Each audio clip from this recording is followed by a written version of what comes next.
GPN news network, जियो पाकिस्तान की नींव। पर शामिल करेंगे झेलम से, जहां दरिया झेलम में पानी खतरनाक हद तक पहुंच गया।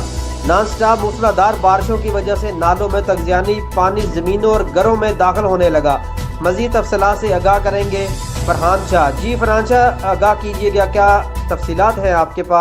जी, झेलम बारिशों से दरमियाने दर्जे का सैलाब बना जमरगाल पुल टूट गया, जिसकी वजह से इलाका मुकम्मल तौर पर ज़ेर आब आ गया। शदीद तगयानी की वजह से इर्द गिर्द इलाकों से रब्ता जो है मुकम्मल तौर पर मुनक़ता हो चुका है। दरिया झेलम में पानी ख़तरनाक हद तक पहुँच गया। नॉन स्टॉप मूसलाधार बारिश की वजह से नालों में तगयानी पानी ज़मीनों और घरों में दाखिल होने लगा।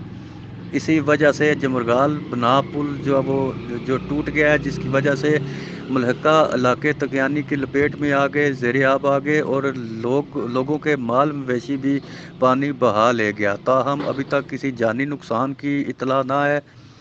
अवाम में जो है वो शदीद खौफ व हरास फैल गया है। रेस्क्यू की टीमें इमदादी कार्रवाइयों में मसरूफ़ हैं। ताहम इर्द गिर्द इलाकों से राब्ता जो है मुकम्मल मुनक़ता होने की वजह से शदीद मुश्किलात का सामना है, जबकि महकमा मौसमियात ने भी मज़ीद बारिशों की पेशनगोई कर दी है। जी, बहुत शुक्रिया तफसीलात से आगाह करने का। मजीद अपडेट और बाखबर रहने के लिए देखते रहें GPN न्यूज़।